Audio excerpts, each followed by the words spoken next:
பெரிய அதிர்ச்சியும் பெரிய நிறைவும் பெரிய டீச்சிங்ஸ் கொடுக்கக்கூடிய ஒரு மனுஷர்னா பால் தான். புதிய ஏற்பாடுல இருந்து பழைய ஏற்பாடுலயும் ஒரு டீச்சிங்ல எல்லாத்துலயுமே ஒரு எமினென்டான ஒரு ஊழியக்காரன் அவர் தான். அந்த வடிவமாக நமக்கு ஒருத்தர் நம்முடைய மத்தியில சபைக்கு வந்துட்டாரு. இனிமேல் அவருக்கு சபைக்கு நேசமாகவே அவர் அப்போ சான்ஸ் கிடைக்கிறப்ப இந்த சைட்ல வர்றப்போ நம்ம ஒரு சபைக்கு வருவாங்க. சோத்திரமே அந்த பால் ஐயா அவர்களுக்கும் நம்முடைய செல்வராஜ் ஐயா அவர்களுக்கும் சபை சார்பாக என்னுடைய மனமார்ந்த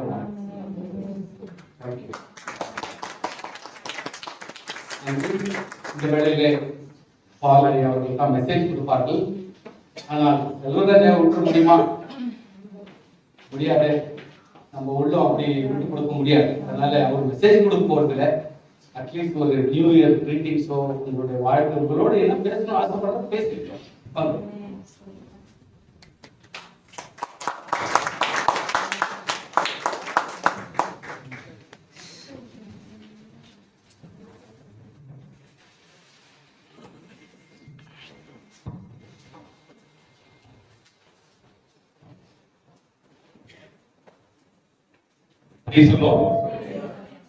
உங்களுக்கெல்லாம் அறிமுகமான உங்களுடைய உடன்பிறவாத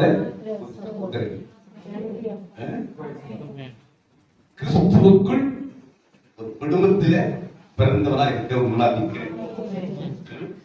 எனக்குரிய ஒரு வருஷம் 3 மாதம் ஆச்சுன்னா இந்த மேடையில இருக்கேன். ஆனா என்னுடைய துணைவியார் நான் இழந்துட்டேன்.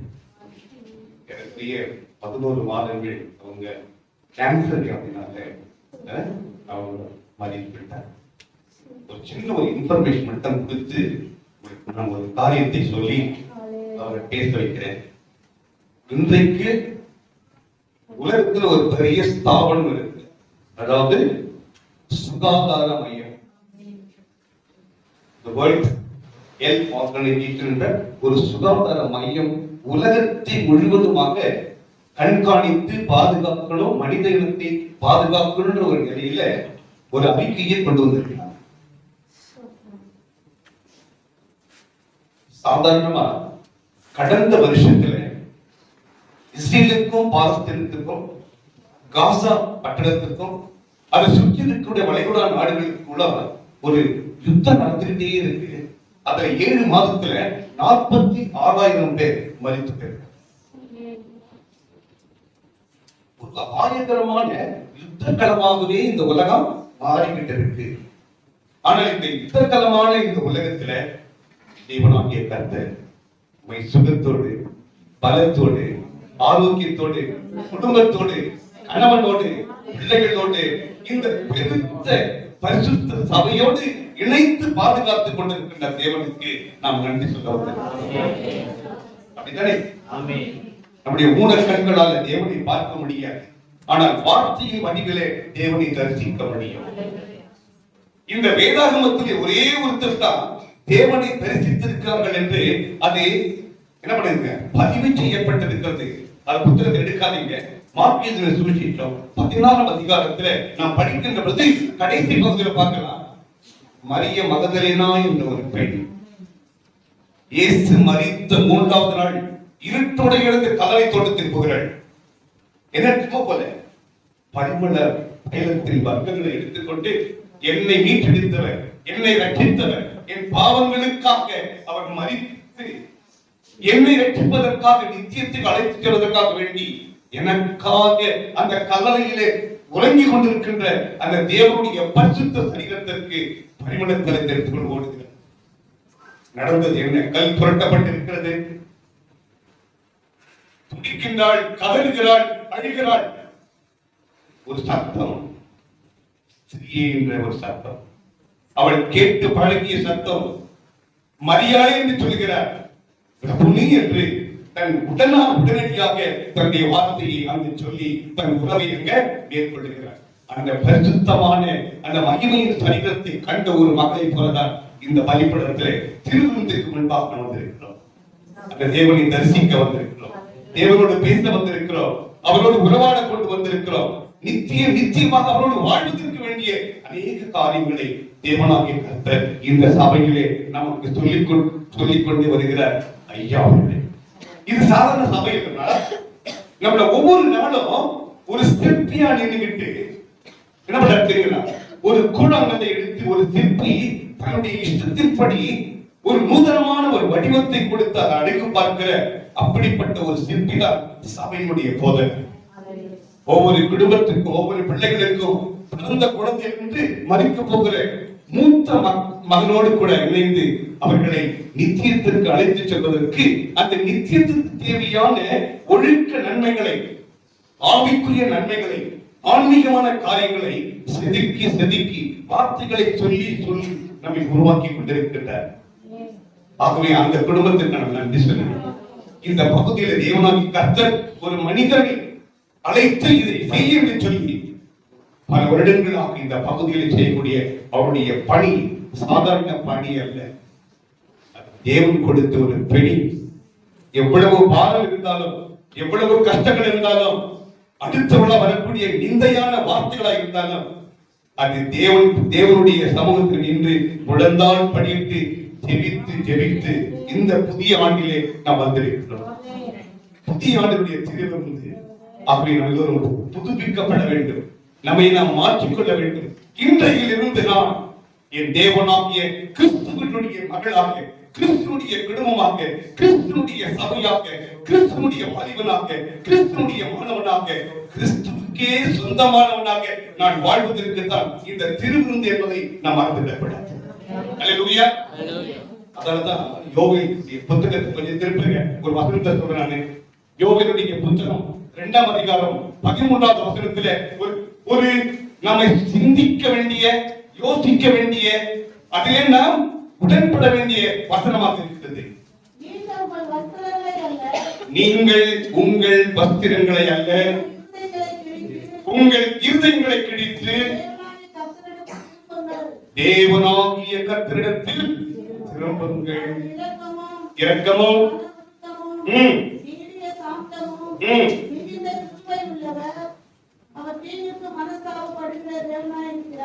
பாத்தீங்களா என்ன அழகான என்ன சொல்றாரு?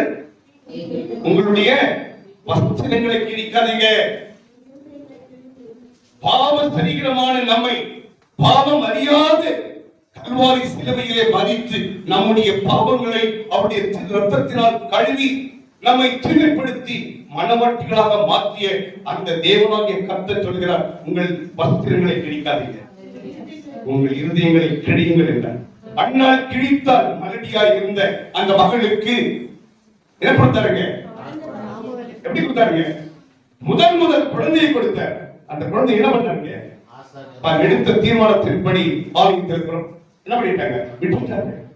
இன்றைக்கு தேவனாகிய கர்த்தர் நம்முடைய இருதயத்தை கிழித்து நமக்குள் இருக்கக்கூடிய அந்த அழுக்கை, தேவன் விரும்பாத அழுக்கை கழுவி எடுத்து ஒரு பரிசுத்த நிலைக்கு நாம் வருவதற்கு ஒரே ஒரு வசனத்தை மட்டும் நான் சொல்லிக்கிறேன், கேட்பேன். ஓசியாவின் புத்தகம் 2ஆம் அதிகாரம் 19வது வசனத்தை மட்டும் படிக்கிறேன். ஓசியாவின் புத்தகம் 2ஆம் அதிகாரம் 19வது வசனம்.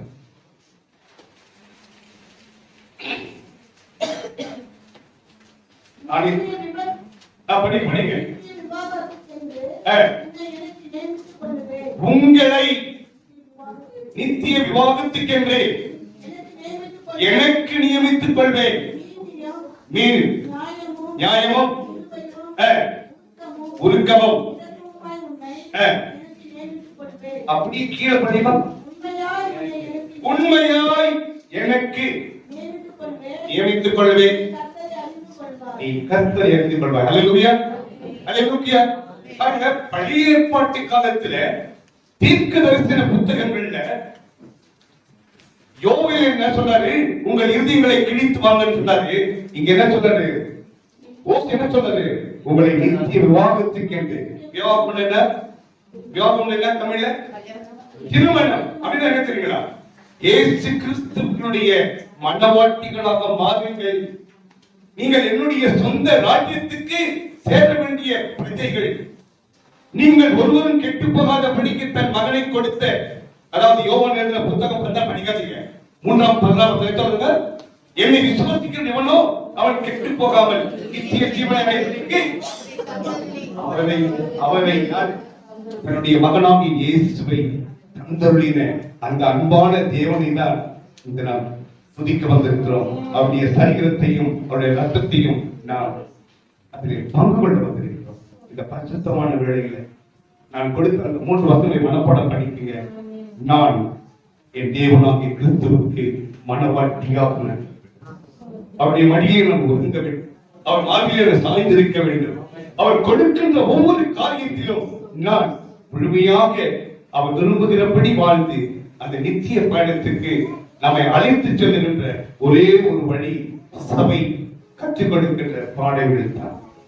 ஆகவே தர்மையான காலவேளையில ஐயா என்னை அழைத்த வர முடியும் தான் வாங்கினாரு. நான் சொன்னேன், ஒரு பாஸ்டர் இருக்காரு, அந்த பாஸ்டர் அமெரிக்கால சிங்கப்பூர்ல பல இடங்கள்ல படிச்சு ஊழியங்களை செய்கிறாரு, அவருக்கு ஒரு வாய்ப்பு கொடுங்கன்னு சொன்னேன். கண்டிப்பா வாங்க, அப்படிப்பட்டவங்க தான் இந்த சபையினுடைய வாசலை திறந்திருக்குன்னு சொன்னார். ஆகவே இந்த காலை வேளையில தேவன் கொடுத்த இந்த அருமையான காலை வேளையில வார்த்தை இல்லை, நமக்கு நன்றி சொல்வதற்கு வார்த்தை இல்லை. அந்த 3 எழுத்துல ஒன்னொன்று முடிச்சிடாது. நன்றி உள்ள ஒரு வாழ்க்கை, நன்றி நிறைந்த ஒரு வாழ்க்கை, அவர் விரும்புகிற ஒரு வாழ்க்கை வாழும் பொழுது தேவன் நிச்சயமாக அவர் அணைத்துக் கொள்வார். என் மகளே, என் மகளே, என் குழந்தையே, என் தாயே, நீங்கள் எல்லோரும் நான் பெற்றெடுத்த ஆவியின் பிள்ளைகள், ஆவியினால் நிரம்பப்பட்ட மனவாட்டிகள் என்பதை தேவன் அறிந்து அந்த நித்தியத்திலே நாம் இணைத்துக் கொண்டு 5 கிரீடங்களை கொடுத்தார். அதற்கு முன்னாடி நான் சொல்லலாம், கைவிட்டார். ஆகவே இந்த காலை வேளையில நான் நேரத்தை எடுத்துக் கொள்ளவில்லை. கடைசியா நீதிமொழிகள் புத்தகம் 26, 23 மட்டும் நான் அங்கே அப்படி கூட்டுறேன். படிங்க. 26 நீதிமொழிகள் 26, 23. நேச அனலை காண்பிக்கிற உதடுகளோடு ஐயா 26, 23.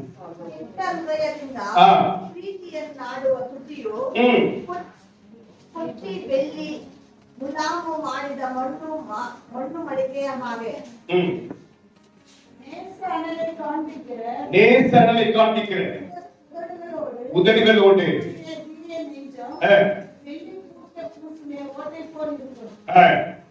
பாத்தீங்களா? இந்த அருமையான காலை வேளையில தேவனாகிய கர்த்தர் வசனத்தின்படி பேசுகிறார். அப்படி அவருக்கு நாம் செவி கொடுப்போம். நம் மத்தியில வந்திருக்கக்கூடிய பால்ராஜ் மாசிலமணி ஐயா அவர்களை உங்களுடைய அழைப்புக்கு ஏற்றுக்கொண்டு இந்த குடும்பத்தோடு நாங்களும் ஒன்றாக இணைந்து அவர் பிரசங்கிக்கும்படியாக தேவ வார்த்தைகளை சொல்லும்படியாக உங்கள் சார்பாக அழைக்கலாமா? அழைக்கலாமா? ஒரு கைத்தட்டல் கொடுக்கலாமா? Praise the Lord. கர்த்தருடைய நாமம் மகிமைப்படுவதாக.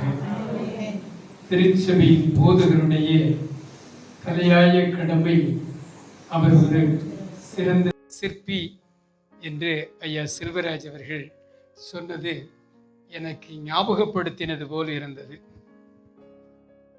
சிற்பியாகிய நீ உன்னுடைய கடமையை சரியாக செய்கின்றாயா என்ற ஒரு கேள்வி எனக்கு கேட்டது போல் இருந்தது. கடந்த 35 ஆண்டுகளாக வேத புத்தகத்தை கையிலே ஏந்தி சத்திய வசனங்களை பரிமாறிக்கொண்டிருக்கின்ற நான் ஒரு சிற்பியாக இருக்க வேண்டும் என்பதை நான் புரிந்து கொண்டேன். இந்த திருச்சபையின் மெய்ப்பர் ஐயா டாக்டர் அசோக் அவர்கள் எங்களை அன்பாக அழைத்து கனிவான வார்த்தைகளை சொல்லி அவர்கள் செய்கின்ற ஊழியங்களை பரிமாறியதும் எனக்கு ஒரு பெரிய பாடமாக இருந்தது. இந்த கூடுகையிலே என்ன உற்சாகமான பாடல் ஆராதனை, செபங்கள், இன்னும் பரிமாறப்படுகின்ற இந்த சத்திய வசனங்களை கேட்க வேண்டும் என்ற ஆவலுள்ள காதுகள், இவைகளுக்காக நான் கர்த்தரை ஸ்தோத்திரிக்கின்றேன். உங்களுடைய திருமுகங்களை பார்க்கும் பொழுது இவர் என்ன சொல்ல போகிறாரோ, ஊருக்கு புதுசு, நமக்கும் புதுசு அப்படின்னு ஒரு விதமான எண்ணங்கள் அலைபாய்ந்து கொண்டிருக்கும். ஆனால் இதற்கு மத்தியிலே கடவுள் அடியனை பயன்படுத்துவார் என்ற ஜெப சிந்தையோடும் நம்பிக்கையோடும் உங்கள் மத்தியிலே வந்திருக்கின்றேன். இந்த பிரசங்க ஊழியத்திற்கு அடியனுக்கு வாய்ப்பளித்த திருச்சபையின் போதகர் அவர்களுக்கும் என்னுடைய மனமார்ந்த நன்றி. என்னை அழைத்து வந்த ஐயா செல்வராஜ் அவர்களுடைய அன்பிற்கும் நான் நன்றி சொல்ல கடமைப்பட்டிருக்கின்றேன். எனக்கு பிரியமானவர்களே, ஆராதனை என்பது ஆண்டோடைய திருச்சமூகத்திலே அமர்ந்திருந்து நான் எப்படிப்பட்டவன் என்பதை முழுமையாக உணர்ந்து எனக்கு அவர் எப்படிப்பட்டவர் என்பதையும் நான் அறிந்து எனக்கு அவர் அப்படிப்பட்டவராக இருந்தால் நான் எப்படி வாழ வேண்டும் என்ற ஒரு எண்ணமும் உருவாகி, இறைவா உம்முடைய சித்தத்திற்கு என்னை முழுமையாக அர்ப்பணிக்கின்றேன் என்ற முழு நெஞ்சத்தோடு அமர்ந்திருந்து, நீர் சொல்லித்தாரும் நான் கேட்கின்றேன், கர்த்தாவே சொல்லும் அடியேன் கேட்கின்றேன் என்று நம்முடைய இதயத்தை திறந்து அந்த சத்திய வசனங்களை கேட்டு அவைகளை உள்வாங்கி அதை நம்முடைய வாழ்க்கையில அபியாசிப்பது ஆராதனை. பாடல் பாடுவது மாத்திரமல்ல, வசனத்தை கேட்பதும் அதை உள் வாங்கிக் கொள்ளுவதும் அதை நம்முடைய வாழ்க்கையிலே அபியாசிக்க வேண்டும் என்று தீர்மானம் எடுப்பதும், அபியாசிக்கின்றேனா இல்லையா என்று அவ்வப்போது எக்ஸாமின் பண்ணி கொள்ளுவதும் தான் ஆராதனை. ஆகவே தான் ஐயா அவர்கள் சொன்னார்கள், அவர்கள் சொன்னதை நான் கேட்டுக்கொண்டே இருந்தேன். சத்திய வசனங்களை வாசிக்கின்றீர்களே, இதை கேட்டவர்களாக மாத்திரமல்ல, அதை நம்முடைய வாழ்க்கையில கொஞ்சம் செய்யுங்க அப்படின்னு சொன்னாங்க. இதை நம்முடைய வாழ்க்கையில, நம்முடைய அன்றாட வாழ்க்கையில, வீட்டிலையும் அடுப்படியிலையும் தெருவிலையும் வேலை செய்கின்ற இடத்திலும் பயணத்தின் போதும் அத்தனை இடங்களிலும் நாம் மெய் கிறிஸ்தவர்களாக, கிறிஸ்துவின் பிரதிநிதிகளாக இருப்போம் என்றுதான். என்றால் அதுவே புத்தியுள்ள ஆராதனை. இந்த புத்தியுள்ள ஆராதனையில பங்கு பெறக்கூடியவர்களுடைய வாழ்க்கை பிரகாசிக்கும். இந்த பிரகாசமான வாழ்க்கைக்கான கர்த்தரை ஸ்தோத்திரிக்கின்றேன். ஆராதனைக்கு நீங்க வரும்போது நீங்க பல எண்ணங்களோடு வந்திருப்பீர்கள். அதுல இன்னைக்கு நான் சர்ச்சுக்கு போய் செப வேளையில என்னுடைய இருதயத்தின் வாஞ்சியை ஆண்டவரிடத்துல சொல்லுவேன், அவர் என்னுடைய கோரிக்கைகளை பதிவு செய்து கொண்டு அந்த கோரிக்கைகளின்படி என்னுடைய தேவைகளை சந்திப்பார் அப்படிங்கிற எண்ணத்தோடு வருவீர்கள். நானும் பலமுறை ஜெபிக்க வரும்போதெல்லாம், ஆராதனையில பங்கு பெற வரும்போதெல்லாம், கடவுளே எனக்கு இப்படி ஒரு சின்ன ஆசை இருக்குது, உங்களுடைய சித்தத்தின்படி அதை நடத்தும் என்ற வாஞ்சியோடு வருகின்றேன். அப்படி எத்தனை பேர் இங்கு இருக்கிறீர்கள் எனக்கு தெரியவில்லை. ஆனால் நிச்சயமாக இன்று இந்த ஆராதனையில நீங்கள் பங்கு பெற்றதினாலே ஒரு விசேஷித்த ஆசீர்வாதங்களை பெறுவீர்கள் என்று நான் நிச்சயமாக சொல்லுகின்றேன். என்னுடைய அப்பா ஒரு சின்ன கதை சொன்னார், ஒரு குட்டி கதை. அவர் ஒரு ஆசிரியர். அந்த கதை எனக்கு இன்னும் என் மனதில் பச்சை மரத்தில் அடித்த ஆணி போல பதிஞ்சிருக்குது. 3 பேரும் மரத்தடியில் உட்கார்ந்து என்னதாவது நம்ம நினைக்கிறதெல்லாம் கிடைக்குமான்னு ஆவலாக ஏங்கி தவித்து கொண்டிருந்தார்கள். 3 பேர் பிரார்த்தனை செய்து கொண்டிருந்தார்கள். இந்த பிரார்த்தனையை பரலோகம் கேட்டது. ஒரு தேவதூதன் கீழே இறங்கினான். கீழே இறங்கி 3 பேரும் ஜெபம் பண்றீங்க, ஒவ்வொருத்தருக்கும் ஒவ்வொரு தேவை சந்திக்கப்பட இருக்குது. இப்ப நான் உங்கள்கிட்ட கேட்கிறேன், உங்களுக்கு என்னையா வேணும்? அந்த முதல் நபர் சொன்னாரு, கேட்கிறதை கேட்போம், பெருசா கேட்டுருவோம், நம்ம கேட்கிறத அதை வைத்து நம்முடைய எல்லா தேவைகளையும் சந்தித்திரணும் அப்படின்னு. அவர் என்ன கேட்டார் தெரியுமா? எனக்கு ஒரு ரூம் ஃபுல்லா கோல்டு வேணும்னு கேட்டாரு. தங்கம் வேணும் அரை நிறைய.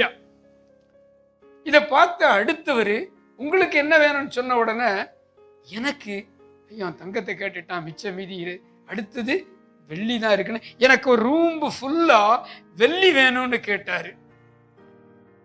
3வது நபரிடத்துல உங்களுக்கு என்ன வேணும்னு கேட்ட உடனே அவரு சொன்னாரு, தங்கத்தை கேட்டுட்டான், வெள்ளியை கேட்டுட்டான், என்னத்தை கேட்கறது?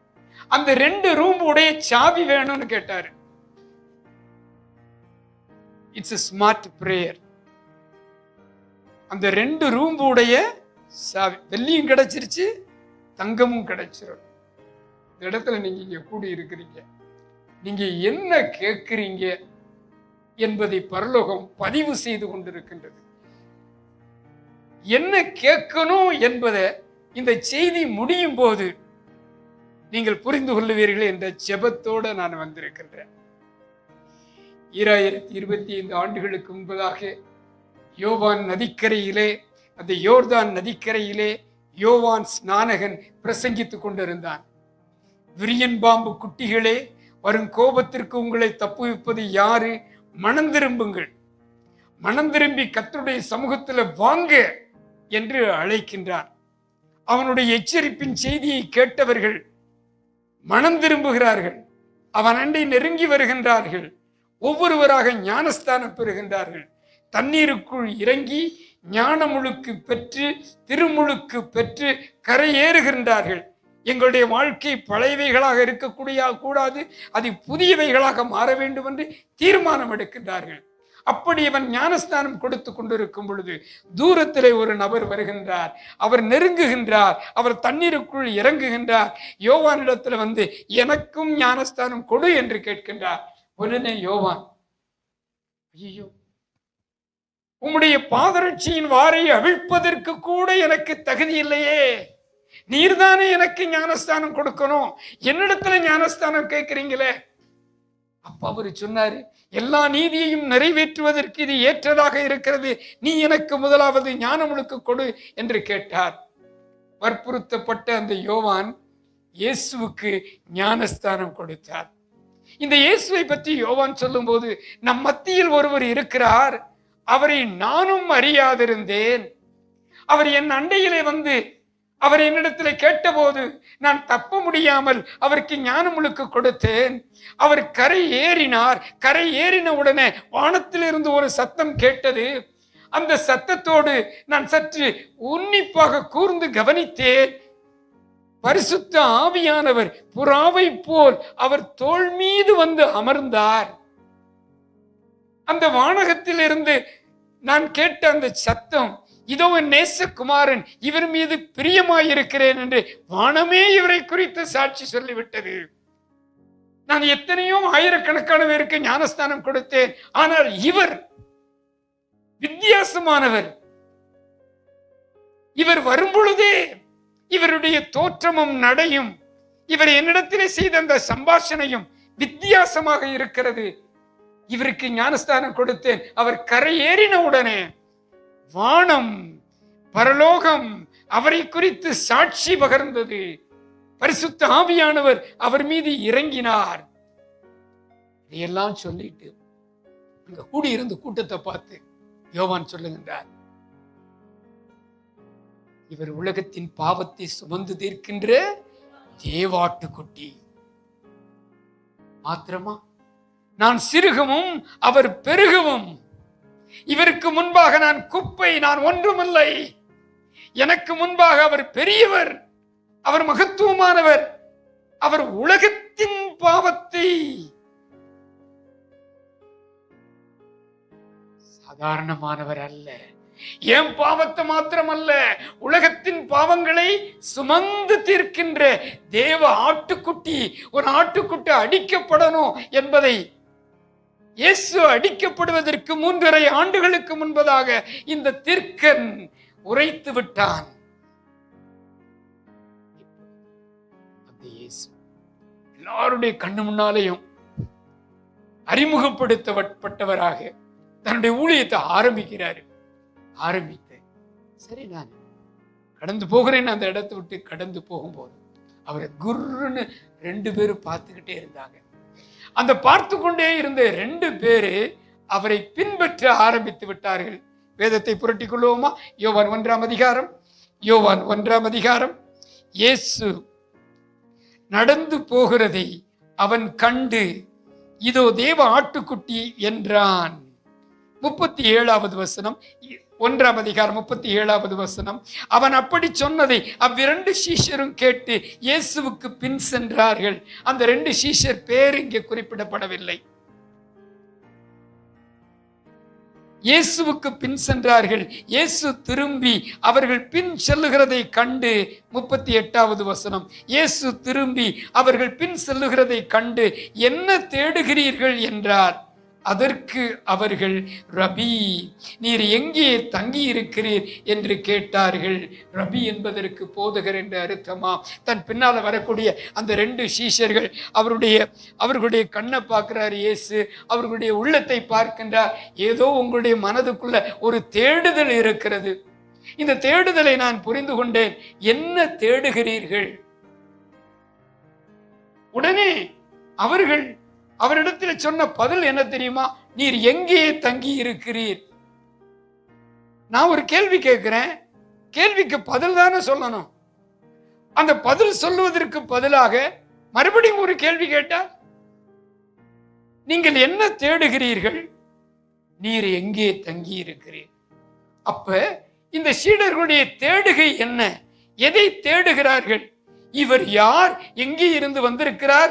எங்கே தங்கி இருக்கிறார்? இவர் தங்கி இருக்கிற இடத்திற்கு போகணும் அப்படிங்கிற எண்ணம் அவங்களுடைய மனசுல இருந்திருக்கும் தானே. அதனால தானே இப்படியும் ஒரு கேள்வியை கேட்டார்கள், நீர் எங்கே தங்கி இருக்கிறீர்? அவரும் சும்மா விடல. அவர் என்ன செஞ்சாரு தெரியுமா? எங்கே தங்கி இருக்கிறீர் என்ற கேள்விக்கு அவர் பதில் சொல்லும் போது, நான் இந்த ஊர்ல, இந்த லே அவுட்ல, இந்த அபார்ட்மெண்ட், இந்த பிளாட் அப்படின்னு அட்ரஸ் கொடுக்கல, போன் நம்பரும் கொடுக்கல. அவர் அப்படி இருக்கிற இடத்தையும் அவர் சொல்லல. அவர் என்ன சொன்னாரு தெரியுமா? 2 வார்த்தையில அவர்களுக்கு ஒரு அழைப்பு கொடுத்தார். அந்த 2 வார்த்தை தான் இயேசுவுடைய முதல் பிரசங்கம். தன்னை தேடுகிறவர்களுக்கு அவர் செய்கின்ற அந்த முதல் பிரசங்கம் ரொம்ப மகத்துவமான பிரசங்கம். 2 ஆக்டிவ் வேர்ப்ஸ், 2 வினை சொற்கள். வந்து பாருங்கள். தேடுகின்ற சீடர்களுக்கு கிடைத்த அழைப்பு வந்து பாருங்கள். வந்து பாருங்கள் அப்படின்னு சொன்ன உடனே அதுக்கடுத்து அவங்க பதிலை ஒண்ணுமே சொல்ல முடியல. அட்ரஸ் கேட்டாங்க, வந்து பாருங்க. வந்து பாருங்கள் என்று சொல்லுவதற்கு தலை சாய்க்க இடமில்லை. அவர் தன்னுடைய பிரசங்க காலத்துல சொல்றாரு, ஆகாயத்து பறவைகளுக்கு கூடும், குழிகளுக்கு நரிகளுக்கு குழிகளும் உண்டு, மனுஷகுமாரனுக்கோ தலை சாய்க்க இடம் இல்லை. அட்ரஸ் சொல்ல முடியுமா? அவரு எந்த பிளாட்ல இருக்கிறேன்னு அவரால் சொல்ல முடியுமா? சொல்ல முடியல. வந்து பாருங்கள், நான் இருக்கிற இடத்திற்கு வாருங்கள், நான் தங்கி இருக்கிற சூழ்நிலையை பாருங்கள், என்னிடத்துல பேசி பாருங்கள், என்னை ரசித்து பாருங்கள், ருசித்து பாருங்கள், அனுபவித்து பாருங்கள், நான் என்ன சொல்லுகிறேன் என்பதை நீங்கள் புரிந்து கொள்ளுங்கள். நானே வழியும் சத்தியமும் ஜீவனுமாய் இருக்கின்றேன். இந்த சத்தியத்தை நீங்கள் அறிந்து பாருங்கள், அதை உள்வாங்கிக் கொள்ளுங்கள், உங்களுடைய வாழ்க்கையிலே அபியாசித்து பாருங்கள். வந்து பாருங்கள் என்ற அழைப்பில் இருக்கக்கூடிய ஆழமான சத்தியம் என்ன தெரியுமா? நான் யார், எங்கே இருந்து வந்திருக்கிறேன், எதற்காக வந்திருக்கின்றேன், வந்ததின் நோக்கம், இவை எல்லாவற்றையும் நீங்கள் அறிந்து கொள்ளுங்கள். ஒரு வழிப்போக்கனை போல நீங்கள் கேள்வி கேட்டு, நான் ஒரு வழிப்போக்கனை போல பதில் சொல்ல விருப்பப்படவில்லை. I want you to come to me, come with me and stay with me. அந்த அழைப்பின் சத்தம் 2025 ஆண்டுகளாக யுக நெடுகிலும் எல்லா ஜனத்தாரின் மத்தியிலும் அது ஒலித்துக் கொண்டிருக்கின்றது. இயேசுவிடத்துல வாங்க வாங்க வாங்க, சத்தியத்தை அறிந்து கொள்ள வாங்க, சுவிசேஷத்தை புரிந்து கொள்ள வாங்க வாங்க வாங்க என்று ஆண்டவர் அழைப்பு கொடுத்து கொண்டே இருக்கின்றார். சீடர்கள் என்ன செய்தார்களா? அந்த வசனம் சொல்லுகிறது தெளிவாக. நீங்கள் 39வது வசனத்தின் முதல் பாகத்தை நீங்களே சொல்லிவிட்டீர்கள். அவர்கள் வந்து அவர் தங்கியிருந்த இடத்திலே தங்கினார்கள். அப்பொழுது ஏறக்குறைய 10 மணி வேளையாயிருந்தது. அவர்கள் வந்து அழைப்பின் சத்தத்தை கேட்டவர்கள் அவரிடத்திலே வந்தார்கள், அவரோடு தங்கினார்கள். உங்களுக்கு தெரியுமா எவ்வளவு நாள் தங்கினாங்க அப்படின்னு? சீடர்கள் என்றைக்கு அவருக்கு பின்னால வந்து அவரோடு தங்கினார்களோ, அவர் மரிப்பது வரை, ஏன் தாங்கள் மரிப்பது வரை அவரோடே தங்கிவிட்டார்கள். அவருடைய சீடர்களாக மாறிவிட்டார்கள். அவரோடு அவர்கள் ஒட்டி கொண்டார்களே, அந்த ஒட்டுதலிலிருந்து ஒருவரும் அவர்களை பிரிக்க முடியவில்லை. மரித்தால் இவருக்காகவே நாங்கள் மரிப்போம், வாழ்ந்தால் இவரை பற்றி சுவிசேஷம் சொல்லி வாழ்வோம் என்று அவரோடு தங்கிவிட்டார்கள். எனக்கு பிரியமானவர்களே, அந்த இயேசுவின் அழைப்பின் சத்தத்தை கேட்டு அந்த சத்தியத்தை புரிந்து கொண்டு அந்த ஞான உபதேசங்களை அறிந்து கொண்டு இதை என்னுடைய வாழ்க்கையிலே நான் அபியாசிப்பேன் என்று தீர்மானம் செய்து விட்டால், அந்த அன்புக்கும் ஆண்டவர் நமக்கு காட்டுகின்ற அந்த அன்பிலிருந்து ஒருவனும் ஒரு காலம் நம்மை பிரிக்கவே முடியாது. மரணமோ, துக்கமோ, வேதனையோ, வியாகுலமோ, சோதனைகளோ. பவுலப்போஸ்தலன் ரோமர் 8ஆம் அதிகாரத்தில் ஒரு பட்டியல் போடுகிறானே, உம்மிடத்திலிருந்து என்னை ஒன்றும் பிரிக்காது. நான் உம்மிடத்தில் வைத்திருக்கக்கூடிய அன்பு ஒருவேளை தளர்ந்து போனாலும், நீர் என்னிடத்தில் வைத்திருக்கக்கூடிய அன்பு ஒரு காலம் தளர்ந்து போகாது. ஆண்டவருடைய சத்தியத்தை கேட்டு அவர் பக்கத்துல வந்துட்டோம் அப்படின்னா, கிறிஸ்தவ பிள்ளைகளாக சத்தியத்தின் படி நடக்கிறவர்களாக நம்மையே முழுமையாக அந்த ஆண்டவருடைய அழைப்பிற்கு ஒப்பு கொடுத்து விட்டோம் என்றால், அர்ப்பணித்து விட்டோம் என்றால், அவரோடையே தங்கி விடுவோம். இதாங்க நான் கற்றுக்கொண்ட ஒரு மகத்துவமான உண்மை. அப்படி கடவுளுடைய சமூகத்துல வந்து அவரோடு தங்கி விட்டால், அவருடைய சீஷர்களாக இருந்து விட்டால், அவருக்கு பின்னணியார்களாக இருந்து விட்டால், அவர்கள் அனுபவிக்கக்கூடிய பாக்கியம் என்ன, அதை நான் சுட்டி காட்ட வேண்டும். அப்போஸ்தலர் 4ஆம் அதிகாரம், அப்போஸ்தலர் 4ஆம் அதிகாரத்திலே நான் ஒரு அற்புதமான ஒரு விஷயத்தை கண்டுகொண்டேன். பேதுருவும் யோவானும் ஊழியத்திலே வல்லமையாக ஈடுபாடு கொண்டார்கள், ஊழியம் செய்கின்றார்கள். இயேசு இந்த உலகத்தை விட்டு சென்ற உடனே அவர்களை பார்க்கின்றவர்கள், என்ன இவங்க நடை, உடை, பாவனை எல்லாவற்றிலும் இவர்கள் வித்தியாசமாக இருக்கிறார்களே என்று அவர்களை குறித்து அவர்களை சுத்தி இருக்கிறவர்கள் என்ன செய்தார்கள் என்பதை அப்போஸ்தலர் 4ஆம் அதிகாரம் 13வது வசனத்திலே நான் வாசித்தேன். பேதுருவும் யோவானும் பேசுகிற தைரியத்தை அவர்கள் கண்டு, அப்போஸ்தலர் 4:13, அவர்கள் படிப்பறியாதவர்கள் என்றும் பேதமையுள்ளவர்கள் என்றும் அறிந்தபடியினாலே ஆச்சரியப்பட்டு அவர்கள் இயேசுவுடனே கூட இருந்தார்கள் என்று அறிந்து கொண்டார்கள். பேதுரு யோவானும் செய்கின்ற அந்த ஊழியத்தை, அவர்கள் செய்கின்ற அந்த அற்புதங்களை, பேசுகின்ற அந்த பேச்சு வார்த்தைகளை கண்டவர்களும் கேட்டவர்களும் ஆச்சரியப்பட்டார்கள். எப்படிப்பா படிப்பறியாதவர்கள், பேதைகள், மீன்பிடிக்கின்றவர்கள், ஒன்றுமறியாத குப்பைகள், எங்கேயோ இருந்து வந்தவங்க, இவங்க ஜாதி ஜனம், இவங்களுடைய கோத்திரம் கோலம் இப்ப எங்க இருந்து வந்தாங்க இதெல்லாம் நமக்கு தெரியுமே. ஆனா இன்னைக்கு அவங்க பேசுற பேச்சை பாரு, அவர்களுடைய நடை, உடை, பாவனையை பாரு, அவர்கள் சமுதாயத்தில் எழும்பி பிரகாசிக்கின்றதை பாரு, ஆச்சரியமா இருக்குதே. They became objects of wonder. இதற்கு காரணம் என்ன? தேடி அவங்க துருவி துருவி பார்க்கிறாங்க, ஒண்ணுமே தலைக்கு எட்டல. கடைசியில் என்ன முடிவுக்கு வந்தார்கள்? இப்படி இவர்கள் ஆச்சரியமாக இருப்பதற்கு காரணம் என்ன தெரியுமா? இவர்கள் இயேசுவுடனே கூட இருந்தார்கள். அழைப்பின் சத்தத்தை கேட்டு அவருடைய சமூகத்திற்கு சென்று அவர் சொல்லுவதை கேட்டு அவரை ரசித்து ருசித்து பார்த்தால் நீ அவரோடே தங்கி விடுவாய். நீ அவரோடே தங்கிவிட்டால் நீ என்ன செய்வ தெரியுமா? You will become objects of wonder. ஆச்சரியப்படக்கூடிய அளவில், மற்றவர் உன்னை பார்த்து பிரமிக்கப்படக்கூடிய அளவில், ஆச்சரியப்படக்கூடிய அளவில் உன்னுடைய வாழ்க்கை அற்புதமாக மாறிவிடும்.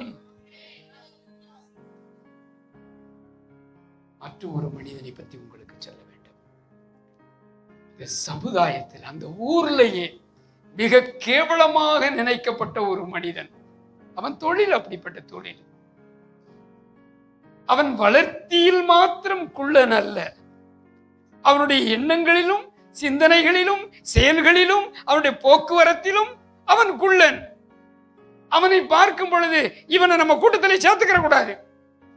இவன் தேவாலயத்திற்கு வந்து புண்ணியமும் இல்லை, இவன் திருந்தவே மாட்டான் என்று ஒருவனை சமுதாயம் குள்ளனாக குறுகச் செய்து விட்டது. அவன் பேர் எரிகோவை சேர்ந்தவன். நல்லா பைபிள் படிச்சிருக்கீங்க. சகி. அவன் வாழ்க்கை அப்படியே நொந்து சோர்த்து போயிடுச்சு. யாரும் சேர்த்துக்கிற மாட்டேங்க. A sense of rejection, a fear of being controlled. என்ன சமுதாயம் அடக்கி ஒடுக்கி வச்சு, இது என் வாழ்க்கை, நான் என்ன செய்யறது, நான் மாட்டிக்கிட்டேன். இந்த ரோமர்கள் காசு கேட்கிறாங்க, எப்படியாவது அங்கங்க கொள்ளையடிச்சு நான் அரசாங்கத்துக்கு கொடுக்க வேண்டியத காசை கொடுத்தாகணும். நான் வரி அதிகப்படியா நான் வாங்கிக்கிட்டு தான் இருக்கிறேன். ஆனா எனக்குள்ள என்ன இல்லை? நிம்மதி இல்லை, திருப்தி இல்லை, வறட்சி, வெறுமை, ஒரு ஆவிக்குரிய மலட்டுத்தன்மை. இந்த குள்ளனான சகையு அவன் என்ன செய்தான் தெரியுமா? எனக்கு எப்படிப்பா அந்த சந்தோஷம் கிடைக்கும், சமாதானம் கிடைக்கும், நினைச்சதெல்லாம் பெற்றுக்கொண்டேன், வீடு வாசலை சம்பாதித்துக் கொண்டேன், பணத்தை சேமித்து வைத்துக் கொண்டேன், எல்லாம் எனக்கு கிடைத்து விட்டது, ஆனா என்னதுதான் இல்லை, மனதுல சமாதானம். அப்ப அந்த ஊர் வழியா இயேசு வர்றாருன்னு கேள்விப்பட்டேன். எரிகோவுக்கு வேதம் சொல்லுகிறது, அவரை பார்க்க வகை தேடினான். ஏன் வகை தேடினான் தெரியுமா? பெரிய கூட்டம், நெருக்கடி, அவர் பக்கத்திலே போக முடியாது. அந்த இயேசுவை சுத்தி அவருடைய சீஷர்கள் ரிங் லீடர்ஸ் போல இருக்கிறாங்க, பெரிய கூட்டம். அவனை பார்க்கும்போது அவன் சரியில்லைப்பா சகையோ, அவன் கூட்டத்துக்குள்ளே நுழையக்கூடாது என்று ஒதுக்கி தள்ளி விடுவார்கள். எல்லாருக்கும் தெரிஞ்ச அளவுல அவன் ஆயக்காரன், அவன் பாவி என்று கருதப்பட்டவன். இயேசு பக்கத்துல விடுவாங்களா? அவரு ரபி, அவரு போதகர். இவன் என்ன செஞ்சா தெரியுமா? நார்மலா போக முடியாது என்று அவரை பார்க்க வென்ற வகை தேடினான். பார்க்கணும், பார்த்தாலே போதும். உடனே ஒரு அத்தி மரம் கண்ணில் அம்புட்டுச்சு. அவர் அங்க வர்றாருன்னா முன்கூட்டியே அட்வான்ஸா போய் அத்தி மரத்துல ஏறிட்டான். அழகா ஒரு சீட்டை பிடிச்சிட்டான். அந்த மத்தி மரத்தின் கிளைகளை அப்படியே கவ்வி பிடிச்சிட்டான். இந்த கிளைகளில் இருக்கக்கூடிய இலைகள் அவனை மறைத்து கொண்டது. அவனை பற்றி ஒருவர் இப்படியாக சொல்லுகின்றார், அத்தி மரத்தின் இலைகள் எத்தனையோ அத்தனை இலைகளை காட்டிலும் அதிகமான பாவங்கள் அவனுக்குள்ளே இருந்தது. அவனுடைய பாவங்களுக்கு பின்னால் அவன் மறைந்து கிடந்தான். ஆனா இயேசு வருவதை எப்படியாவது நான் தூரத்திலிருந்து அவரை பார்த்து விட வேண்டும், அவரை பார்த்தாலே போதும். ஒரு வார்த்தை சொன்னா போதும்னு ஒருத்தன் சொன்னான்ல, இவன் என்ன சொல்றான் தெரியுமா? அங்க உட்கார்ந்து அந்த கிளையை கவ்விக்கொண்டு எப்படியாவது பார்க்க வேண்டும் என்று அவன் துடித்து தவித்துக் கொண்டு இருக்கும் பொழுது அந்த உலகத்தின் இரட்சகர் நாயகன் வருகின்றார். வரும்போது அந்த அத்திமரத்தை கடந்து அவரால் போக முடியவில்லை. அவர் ஸ்டாப் பண்ணிட்டார், பாஸ் பண்ணிட்டார், பாஸ் பட்டன் அமைக்கிட்டார்.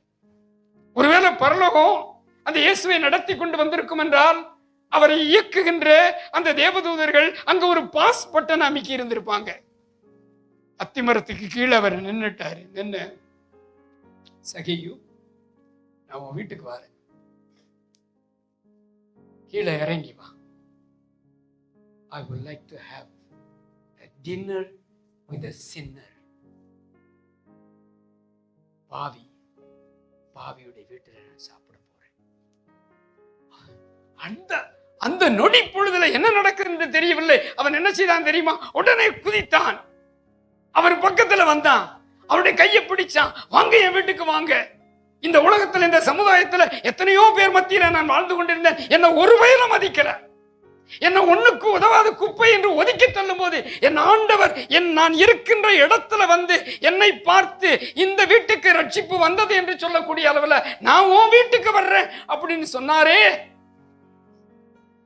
தன்னுடைய வீட்டுக்கு என்னை அழைத்து செல்வதற்கு முன்பதாக என்னுடைய வீட்டுக்கு வருவேன் என்று சொல்லுகிறாரே, இவரை போல ஒரு தெய்வம் உண்டா? அத்திமரத்திலிருந்து வீட்டுக்கு போகிற வழியில 3 பேரை பார்க்கிறேன். அந்த பயணம் எவ்வளவு தூரம்னு தெரியல ஐயா. ஒருவேளை 500 மீட்டரா, 100 மீட்டரா, 150 மீட்டரான்னு தெரியல. அந்த அத்திமரத்திலிருந்து வீட்டுக்கு போகிற வழியில இவன் பாவியான மனுஷன், இவன் வீட்டுக்கு போறாரு, இவர் எப்படிப்பட்டவரோ அப்படின்னு சொல்லக்கூடிய ஒரு கூட்டம். அதுதான் the rebellious bunch. இயேசு மேல குறை சொன்னவங்க இருக்காங்களாமா? என்னடா அந்த வீட்டுக்கு போறாரு? ஒரு அம்மா காலை வந்து தொட்டாங்களாம், அவள் வேசி, அவருடைய காலை தொடுறதுக்கு இவர் தீர்க்கதரிசி, இவர் எப்படிப்பட்டவரோ? இப்படி ஒரு கூட்டம் அந்த எரிகோவுல இயேசு கூடவே வந்துகிட்டு இருக்கிறாங்க. இது ஒரு ரிபெல்லியஸ் பஞ்ச். ஒரு மனிதன் தன்னுடைய பின்னான வாழ்க்கையை பார்த்து, நான் இனிமேல் இப்படியே கண்டினியூ பண்ணக்கூடாது, நான் மனம் திரும்ப வேண்டும் என்று சொன்னபடியினாலே அவரை பார்க்க வகை தேடி அத்திமரத்திலே ஏறி அவர் இறங்கிவான் சொன்ன உடனே தன்னுடைய அந்தஸ்தை அப்படியே விட்டு எந்த நிலையில் இருந்தாலும் எப்படி இருந்தாலும் நான் அந்த அந்தஸ்தை விட்டு நான் இறங்கி வருவேன் என்று இறங்கி அவர் கூட நடக்க ஆரம்பிச்சானே. He is a repentant sinner. மனம் திரும்பியவன். முறுமுறுக்கின்ற ஒரு கூட்டம், மனம் திரும்பிய ஒரு மைந்தன். இந்த ரெண்டுக்கும் இடையில sandwiched between the two, sandwiched between the rebellious people and the repentant sinner is my redeemer. என்னுடைய ரட்சகர், redeemer. அந்த கூட்டத்தை விட்டுறக்கூடாது, இவனையும் விட்டுறக்கூடாது. நான் அவங்களுக்கும் தான் வந்தேன், நான் இவனுக்கு தான் வந்தேன் அப்படின்னு சொல்லி அந்த சகையுடைய வீட்டுக்கு போனாரே, அந்த பயணத்தை ஆரம்பித்தவர் சிலுவையிலே தொங்கிக் கொண்டிருக்கும் போது மனம் திரும்பிய ஒரு பாவி கல்வன், அவனுக்கும் மனம் திரும்ப முடியாது, முறுமுறுத்து கொண்டிருக்கின்றானே the rebellious கல்லன், அவனுக்கு இடையில அந்த redeemer நிற்கின்றார். Do you see what I'm trying to say? நான் என்ன சொல்ல வர்றேங்கிறத புரிஞ்சுக்கிட்டீங்களா? அந்த இயேசுவானவர் சகையை வீட்டுக்கு போகிறாரு. போன உடனே அவன் உடனே பந்தி விரிக்கின்றான். பந்தி விரித்து சாப்பிடும் போது எழுந்து நின்று, ஒருவேளை அவன் என்னை போல ஒரு குள்ளனாக இருப்பான் என்றால் அவன் ஒரு ஸ்டூலை போட்டு எல்லாரும் அவனுடைய முகத்தை பார்க்கக்கூடிய அளவில் அவன் எழுந்து நின்று சொல்லுகின்றான், ஐயா, உங்களை பார்க்கணும்னு ஆசைப்பட்டேன், பார்த்தாலே போதும்னு நான் நினைச்சேன். ஆனா நீங்க என் கூடயே இருக்கணும், என் வீட்டுக்கு நீங்க வந்துட்டீங்க. நான் இப்ப என்ன செய்வேன் தெரியுமா? என்னுடைய கஜானாவை திறப்பேன். யாரிடத்திலே நான் அதிகமாக பணத்தை சேகரித்தேனோ அதை 4 மடங்கு கொடுப்பேன். மிச்ச மீதியை நான் ஏழைகளுக்கு கொடுப்பேன். நான் ஆண்டியானாலும் பரவாயில்லை, நான் தப்பு செய்ததை சரிபடுத்துவதற்கு 4 முறை கொடுத்து தீருவேன். He emptied himself. When you listen to the word of God and get closer to him, your Savior will come closer to you and he will bring you to his place.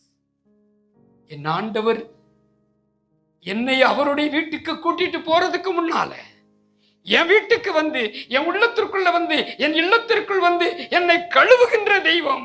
He emptied Zacchaeus. சகேயுடைய வீட்டை சுத்தப்படுத்தினாருங்க. அவன் சுத்தப்பட்டான். இயேசு என்ன சொன்னார் தெரியுமா? இந்த வீட்டுக்கு ரட்சிப்பு வந்தது. When you come to Jesus, when you get closer to Jesus, உன் வீட்டுக்கு ரட்சிப்பு வந்தது. என்ன அருமையான சத்தியம், என்ன அருமையான சத்தியம். அந்த சீடர்கள் வந்து பாருங்கள் என்ற அந்த அழைப்பின் சத்தத்தை கேட்ட உடனே அவர் கூட போனாங்க. அவர் கூட போனதுனால அவர்களுடைய வாழ்க்கை ஆச்சரியமான வாழ்க்கையாக அமைந்தது. Would you like to be the objects of wonder? நீங்கள் இருக்கின்ற அந்த தெருவில், அந்த வீட்டில், அந்த சமுதாயத்தில், நீங்க வாழக்கூடிய அந்த வாழ்க்கையில நீங்கள் ஆச்சரியப்படக்கூடிய அளவுக்கு இருக்க விரும்புகின்றீர்களா? சத்தியத்தை கேளுங்கள். அட்டை டு அட்டை, ஜெனிசஸ் டு ரெவலேஷன், ஆண்டவர் நமக்கு உபதேசித்துக் கொண்டிருக்கக்கூடிய அந்த ஞான உபதேசத்தை கேளுங்கள். வாழ்க்கை மாறிவிடும்.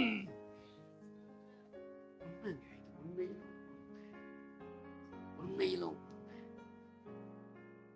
50 ஆண்டுகளுக்கு முன்பதாக மாசிலாமணி என்று சொல்லக்கூடிய ஒரு ஜோசியக்காரர் கைரேகை, மந்திரம், சாஸ்திரி, மெஸ்மரிசம், ஹிப்னாட்டிசம் பார்த்துக்கிட்டு இருந்தவர். வீட்டுல ஏகப்பட்ட ஆடு கோழிகள் குமிஞ்சு இருந்துச்சு. கன்னிசேரி புதூர் என்ற ஒரு குக்கிராமம்.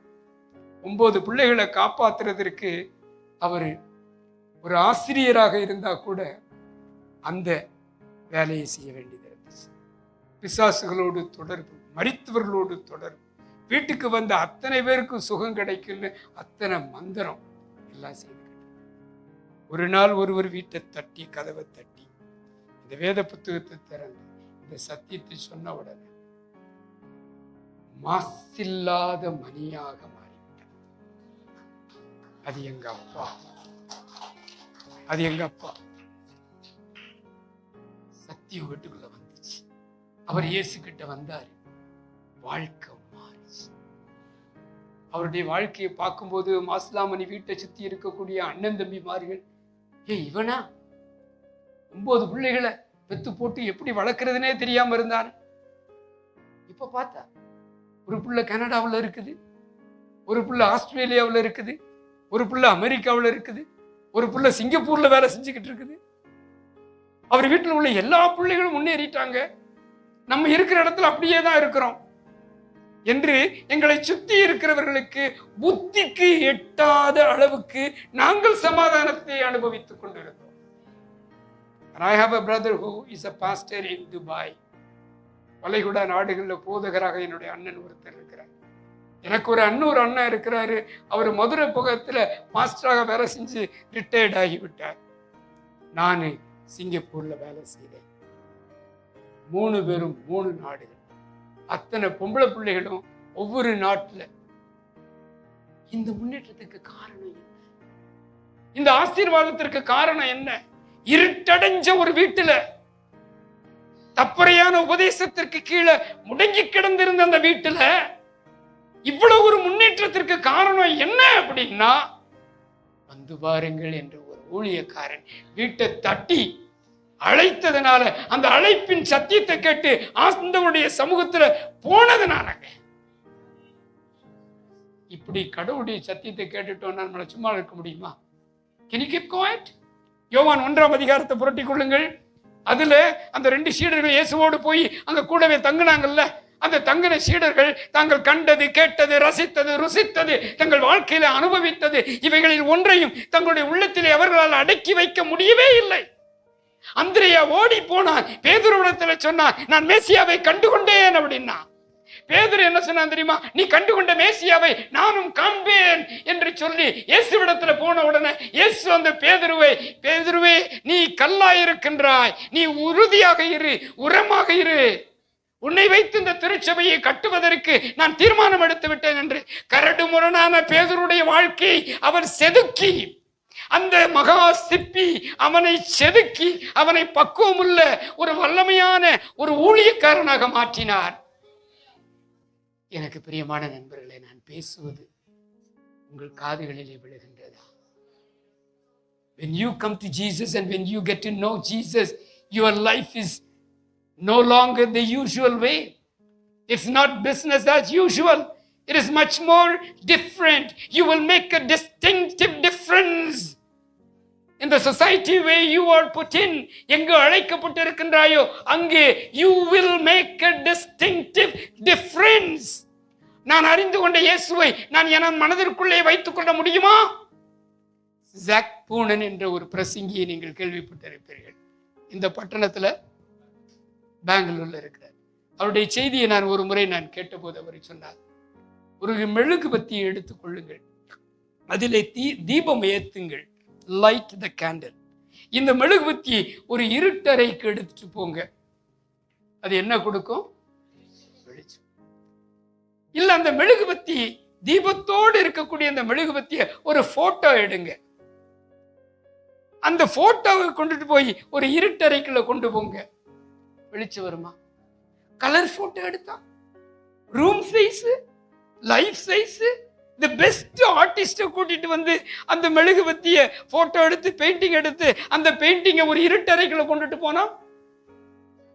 ஆனா ஒரு சின்ன மெழுகுபத்தி, பர்த்டே கேண்டில் எவ்வளவு சின்னது, அந்த பர்த்டே கேண்டில், ஒரு சின்ன கேண்டில நீங்க இருட்டறைக்குள்ள எடுத்துட்டு போனா, Jesus is the light. அந்த ட்ரூ லைட்டை என் இதயத்துல ஏந்திட்டா அது மினுக்கு மினுக்குன்னு சின்ன கொஞ்சம் கடுகளவு விசுவாசம் இருந்தா கூட போதும்.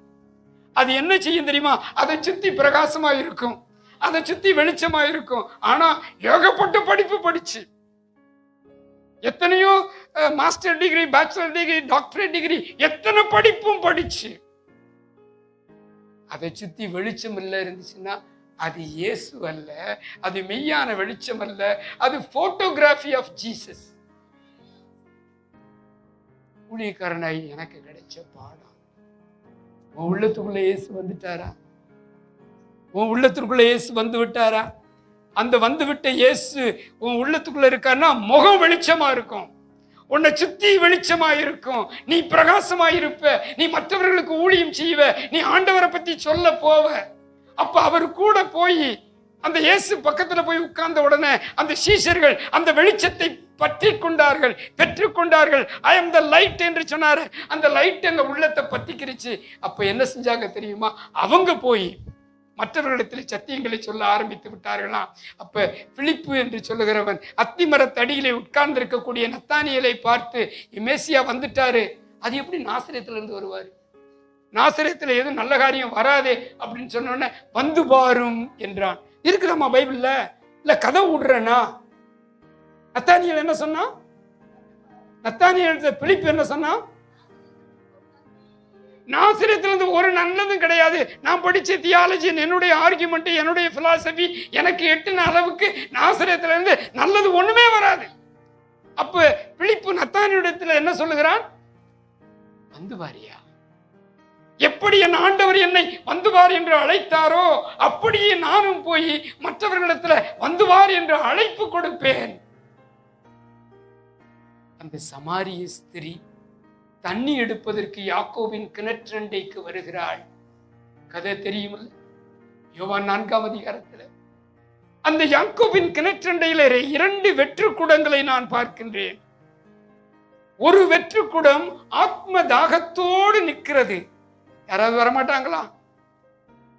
என்னுடைய ஆத்மா அப்பதான நிறையும். அது இயேசு என்ற வெற்று குடம். இன்னொரு வெற்று குடம் அந்த சமாரிய ஸ்திரீ கொண்டு வருகிறாள். அந்த சமாரிய ஸ்திரீ கொண்டு வரும் பொழுது அவள் என்னுடைய தாகம் தீரணும் அப்படின்ட்டு வருகின்றார். 2 வெற்று குடமும் ஒன்றோடொன்று முட்டி மோதிக்கொள்ளுகிறது.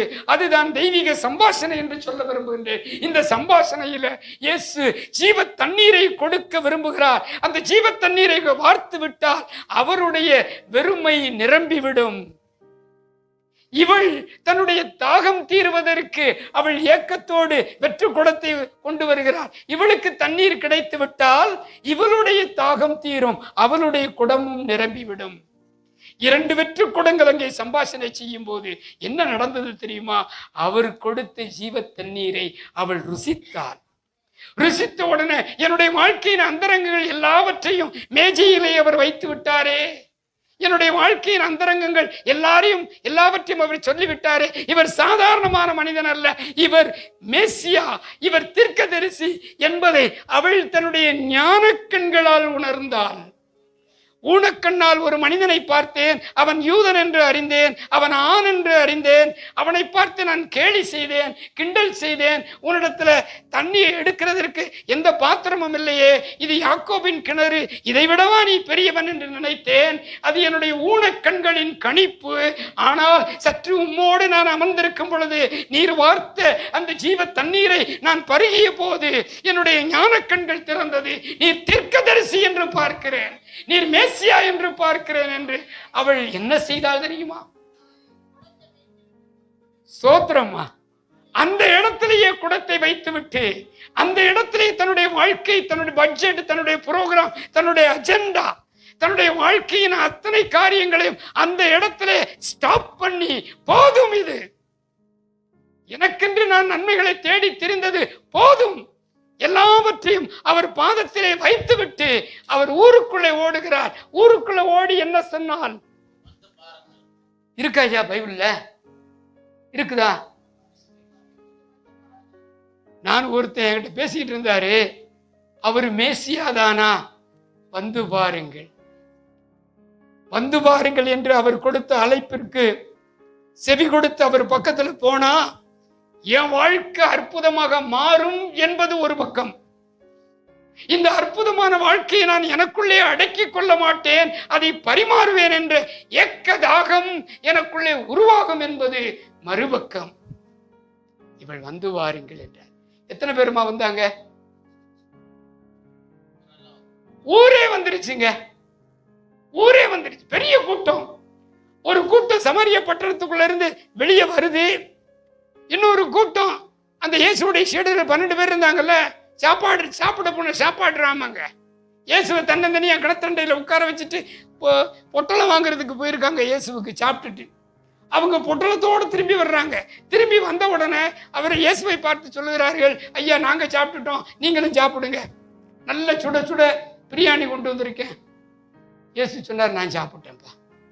சொன்னார் ஐயா, யோவான் 4ஆம் அதிகாரத்தை எடுத்து நான் சாப்பிட்டேன். யாருப்பா இவருக்கு சாப்பாடு கொண்டு வந்திருப்பாங்க? திரும்பி பார்க்கறாங்க, ஒரு பெரிய கூட்டம் வருது. என் பிதாவுடைய வேலையை நிறைவேற்றுவது எனக்கென்று அவர் கொடுத்திருக்கக்கூடிய சித்தத்தை நிறைவேற்றுவதே என் போஜனமாயிருக்கிறது. கல்வாரி சிலுவையிலே அவர் தொங்கிக் கொண்டிருக்கும் பொழுது அவர் தன்னுடைய உதடுகளில் இருந்து உதிர்த்த அந்த 7 பொன்மொழிகளில் ஒரு வார்த்தை என்ன தெரியுமா? It is finished. எல்லாம் முடிந்தது. அவர் என்ன சொன்னார் தெரியுமா? என் பிதாவின் சித்தத்தை நிறைவேற்றுவதே என்னுடைய போஜனம், நான் என்னுடைய போஜனத்தை முடித்தாயிற்று. அந்த யாக்கோபின் கிணற்றண்டையிலே அவர் சொல்லுகிறார், கொஞ்சம் கொஞ்சமா முடிச்சுக்கிட்டு இருக்கிறேன். சத்தியத்தை ஒருவனுக்கு சொல்லுவேன் என்றால், ஆத்ம தாகத்தை தீர்ப்பேன் என்றால், என் பிதாவின் சித்தத்தை நான் முடிச்சதுக்கு சமம். எத்தனை ஆத்மாக்களை சந்தித்தாரோ தெரியவில்லை. 3.5 ஆண்டுகளில் எத்தனை குடங்களை நிரப்பினாரோ தெரியவில்லை. சிலுவையிலே அவர் தொங்கும் போது சொன்னார், இட் இஸ் finished. முடிந்தது. கொஞ்சம் கொஞ்சமா கொஞ்சம் கொஞ்சமா கொஞ்சம் கொஞ்சமா இயேசுவான விஷயங்களை பார்த்து சொன்னார், பாருங்கய்யா, அறுவடை மிகுதி, வேலையாட்களோ கம்மி, போய் அருங்க, நான் ரெடி பண்ணிட்டேன். இந்த சமாரிய ஸ்திரீ எனக்கு என்ன சொல்றா தெரியுமா? இந்த பிலிப்பு எனக்கு என்ன சொல்றாரு தெரியுமா? நான் யாரை பார்க்கிறேனோ, யாரு பக்கத்துல நெருங்கி வருகிறேனோ அவர்களிடத்துல போய் வந்து பாருங்கள் வந்து பாருங்கள் என்று அழைக்கணுமா? சத்தியத்தை அறிந்த நீ, சத்தியத்தை உணர்ந்து ஏற்றுக்கொண்ட நானு, நம்மில் ஒருவரும் தப்பாதபடி அந்த சத்தியத்திற்கு சாட்சியாக வந்து பாருங்கள் என்று மற்றவர்களை அழைக்க கடமைப்பட்டிருக்கிறார். A heart with Jesus is a missionary. Hearts without Jesus is a mission field. இயேசு உள்ள இருதயம் ஊழியக்காரன். இயேசு இல்லாத இதயங்கள் ஊழிய ஸ்தலங்கள். ஊழிய ஸ்தலங்கள் நம்ம வீட்டிலையும் இருக்குது, நம்ம தெருவில் இருக்குது. அந்த ஊழிய ஸ்தலங்களுக்கு போய் என் இதயத்தில் இயேசுவை ஏந்தி இருக்கின்றேனே, அந்த இயேசுவை அவர்களுக்கு பரிமாற நான் கடமைப்பட்டு இருக்கின்றேன். இந்த திருச்சபையில், இந்த கூடுகையில் நான் இங்கே வரும்போது, ஐயா வீட்டில் இருக்கும்போது அவங்க சொன்ன சாட்சி என் மனசை அப்படியே ஆழமா பிடிச்சி. என்னுடைய தகப்பன், என் குடும்பம், என்னுடைய சந்ததி, அந்த இருட்டறையிலிருந்து கடவுள் என்னை தூக்கி எடுத்தார். அந்த வாலிப வயதுல ஒட்டியை தூக்கிட்டு தெருவில் ஆர்கன் போட்டு ஹார்மோனியம் போட்டு அலைஞ்சிக்கிட்டே இருந்தேன். இன்னைக்கு கடவுள் என்ன பயன்படுத்தி, இந்த கடவுளுக்கு நான் நன்றி சொல்லுவேன் அப்படின்னு சொன்ன அவங்க சாட்சியை நான் மறக்கவே மாட்டேன். ஐயா மறக்கவே மாட்டேன். என் பிள்ளைகள் இந்த ஊழியத்தில் முழு மூச்சாக இருக்கிறாங்க. என் குடும்பமே சாப்பாடு சமைச்சு போட்டு ஏழை எளியவர்களுக்கு கொடுக்குறாங்க. ஒரு காலத்தில் நானும் சாப்பிடாம இருந்தேன். Wonderful testimony. இந்த கடவுளுக்கு நான் என்ன செய்யக்கூடும் என்று இந்த ஊழியத்தில் குதித்து, இந்த களத்தில் குதித்து ஆண்டவருக்கு சேவை செய்ய நீங்கள் தீர்மானம் எடுத்து விட்டீர்கள் என்றால் உங்களுடைய வாழ்க்கையில பிரச்சனை வருமா? ஊழியக்காரனுக்கு பிரச்சனை வருமா? வரும். கல்லடி விழுகும், சொல்லடி விழுகும், ஏமாற்றங்கள் இருக்கும். வருமாயா? அப்ப வரலன்னு சொல்லி இருந்தீங்கன்னா ஒரு சீசனும் செத்திருக்க மாட்டான். அத்தனை பேரையும் கொண்டு குவிச்சிட்டாங்க. ரத்த சாட்சிகளே இல்லாம போயிருக்கும். ஆண்டவருக்கு சாட்சியாக இருக்கிறவர்களுக்கு வேதனை வருமா, சோதனை வருமா, கஷ்டம் வருமா, பிள்ளை இல்லாம போகுமா, பணப்பற்றாக்குறை இருக்குமா, கடன் தொல்லை இருக்குமா? ஊழியத்து நிமித்தம், சத்தியத்து நிமித்தம் கடவுளுக்கு சேவை செய்கிறவர்களுக்கு வேதனை உண்டா, சோதனை உண்டா? உண்டு. யாராவது நீங்க பயங்கரமா இருப்பீங்க அப்படின்னு சொன்னா அதை புரிஞ்சுக்கோங்க. யாராவது நீங்க கஷ்டப்படுவீங்கன்னு சொன்னா அதை புரிஞ்சுக்கோங்க. அந்த கஷ்டம் நம்ம ஆவிக்குரிய ஜீவியத்துல பலப்படுத்துகிற கஷ்டம். இப்படிதான் ஒரு குடும்பம் இருந்துச்சு.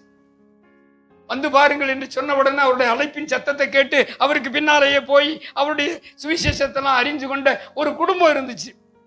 அந்த குடும்பத்துல இயேசு அடிக்கடி போய் நேரத்தை செலவழிச்சாரு. என்னையா பிரசங்கத்தை முடிச்சிட்டீங்க டக்குன்னு? நான் இன்னும் ஒரு 10 நிமிஷம் கழிச்சு முடிக்கலாம்னு நினைச்சேன். குபீர்னு பிரசங்கத்தை முடிச்சிட்டீங்களே. அந்த வீடு மார்த்தாள் மரியாள் அவர்களுடைய சகோதரன் லாசருடைய வீடு. லாசர் வீட்டுக்கு இயேசு போகிறாரு. போய் நல்லா பழகி இருந்தாரு. திடீர்னு ஒரு பக்கத்து கிராமத்துல வேலை செய்யும் போது ஒரு செய்தி வருது. Sad news. என்னன்னா சேட் டிமைஸ், இறந்துட்டாருங்கிற செய்தி. இல்ல சுகம் இல்லாம இருக்கிறாங்கிற ஒரு செய்தி. அவர் சுகம் இல்லாம இருக்கட்டும் அப்படின்னு பேசாம இருந்துட்டார். மறுபடியும் அவர் இறந்துட்டார்னு கேட்ட உடனே, லாசர் இறந்துட்டார்னு உடனே அவர் கொஞ்சம் தாமதமாகவே டிலே பண்ணியே வீட்டுக்கு வர்றாரு. வீட்டுக்கு வந்த உடனே அங்கே இயேசு வர்றாருன்னு தெரிஞ்ச உடனே வீட்டில் உள்ள மரியாள் மாத்தார் வீட்டை விட்டு எந்திரிச்சு அழுதுட்டு தெருவில் போய் இயேசு இடத்துல என்ன சொன்னாங்க தெரியுமா? நீர் இங்கே வந்திருந்தால் என் சகோதரன் செத்திருக்க மாட்டான். அவங்களுடைய கருத்து என்ன தெரியுமா? அவன் வியாதியா இருக்கும்போது, அவன் உயிரோட இருக்கும்போது, அவன் இழுபறியில இருக்கும்போது, அந்த உயிர் ஊசலாடிக்கிட்டு இருக்கும்போது உம்மால எல்லாம் செய்ய முடியும், செத்து போனா என்ன செய்ய முடியும்? அதானே ஐடியா. நீர் வந்திருந்தால் அப்ப இயேசு யாரு? அவரால் எந்த நேரத்துல என்னமும் செய்ய முடியும். அது அவங்களுக்கு தெரியல. உடனே அவன் செத்து போயிட்டானே, உடனே இயேசு சொல்றாரு அவன் உயிர் தெழுவான், அது எங்களுக்கு தெரியும். அவன் கடைசி நாள்ல நீர் வரும்போது அவன் உயிர் தெழுவான். சரி, அந்த டிஸ்கஷன், அந்த தியாலஜி எல்லாம் வேண்டாம். இப்ப இயேசு அவரிடத்துல கேட்கிறாரு, அவனை எங்கே வைத்தீர்கள்? அவர் கேள்வி கேட்கிறாரு. எங்கே என்ற கேள்வி, நான் அந்த வார்த்தை சொன்ன உடனே உங்களுக்கு என்ன ஞாபகம் வரும்? 2 சீடர்கள் இயேசுவிடத்துல வந்து நீர் எங்கே தங்கி இருக்கிறீர் கேள்வி கேட்டாங்களா? ஒரு வழிப்போக்கனை போல போய்கிட்டு இருக்கிறவரை நீர் எங்கே தங்கி இருக்கிறீர் என்று கேட்டார்கள். அவர்களுக்கு அவர் என்ன பதில் சொல்லல தெரியுமா? அட்ரஸ் கொடுக்கல. இப்ப இவரே கேள்வி கேட்கிறாரு, எங்கே வைத்தீர்கள்? அவன் எங்கே இருக்கிறான்? பைபிள்ல இருக்கா இல்லையா? இருக்கா? யோவான் 11ஆம் அதிகாரத்துல இருக்குதா? அம்மா செக் பண்ணிக்கோங்க, அந்த அம்மா சொல்றது ரைட்டா தப்பான்னு எல்லாம் செக் பண்ணிக்கோங்க. உடனே இயேசுவானவர் கேள்வி கேட்டாரு, அவனை எங்கே வைத்தீர்கள்? ஆண்டவரே, ஒரு 3 வருஷத்துக்கு முன்னால எங்க சீடர்கள்ல 2 பேரு உம்மிடத்துல எங்கே தங்கி இருக்கிறீன்னு கேட்கும்போது நீர் அட்ரஸை கொடுத்துருக்கலாம்ல, கொடுக்கல. இப்பயும் நாங்க அட்ரஸ் கொடுக்க மாட்டோம். எந்த சிமெட்ரி, எங்க சர்ச் டெனாமினேஷன் சிமெட்ரியா இல்ல பப்ளிக் சிமெட்ரியா, அந்த அட்ரஸ் எல்லாம் நாங்க கொடுக்க மாட்டோம். வந்து பாரு. என்னுடைய வாழ்க்கையில ஆவிக்குரிய ஜீவியத்துல சாவு, துக்கம், வேதனை, மரணம் என்னால தாங்க முடியல, என்னால அடக்க முடியல அப்படின்னா, எப்படி என் ஆண்டவர் என்னை வந்து பாருங்கள் என்று அழைத்தாரோ அப்படியே அந்த ஆண்டவரை என்னுடைய வாழ்க்கையில வந்து வாரும் என்று அழைக்கலாம். The God who gave me an invitation is the same God who will respond to an invitation that you give to him. என்னை அழைத்த தேவன் எனக்கு ஒரு அழைப்பை கொடுத்தாரே, அதுபோல அவரை என்னுடைய வாழ்க்கைக்குள்ள நான் அழைக்கலாம். நான் சொல்ல மாட்டேன் எந்த பிளாட்ல இருக்காரு, எந்த contact address, email, phone number அதெல்லாம் கொடுக்க மாட்டேன். வந்து பாருங்க, நீங்களும் வந்து பாருங்க. இயேசு வந்தாரா, பார்த்தாரா? அந்த வீட்டுக்குள்ள வந்தாருங்க. இயேசு மாத்திரம் வந்துட்டா வாழ்க்கையில 3 அற்புதமான காரியம் நடக்கும். நம்பர் 1, அந்த வீட்டுக்குள்ள வந்து ஒரு கண்ணீர் விட்டார். Is a God who will weep with you, shed tears with you. உன்னுடைய உணர்வுகளை புரிந்து கொள்ளக்கூடிய கடவுள், உன்னுடைய ஆள் நெஞ்சத்தின் ஏக்கங்களை புரிந்து கொண்டு உன்னோடு கண் கசங்கக்கூடிய கடவுள். அவர் கண்ணீர் விடுகின்ற கடவுள். The shortest words in the Bible, the sweetest words in the Bible, the most comforting words in the Bible. வேதாகமத்திலேயே ரொம்ப சின்ன அந்த வசனம், கண்ணீர் விட்டார். சின்ன வசனம், பவர்ஃபுல், ரொம்ப வல்லமையான வசனம். வந்து பாருங்கள் என்று சொல்லுகின்றது ஒரு சின்ன பிரசங்கம், வல்லமையான பிரசங்கம். கண்ணீர் விட்டார் என்பது ஒரு சின்ன வசனம், அற்புதமான வசனம். முதலாவது அவர் கண்ணீர் விடுவார். அதுக்கு பிறகு வாங்க போவோம் கல்லறைக்கு. அவர் கல்லறைக்கு போறாருங்க. கல்லறைக்கு போன உடனே, நான் கதையை மாத்திரம் சொல்றேன், பைபிள் வசனங்களை வாசிக்கல, ஆனா எல்லாமே பைபிள்ல தான் இருக்கு. கல்லறைக்கு போறாரு. இந்த கல்லறையை கல் அடைத்து கொண்டு இருக்கின்றது.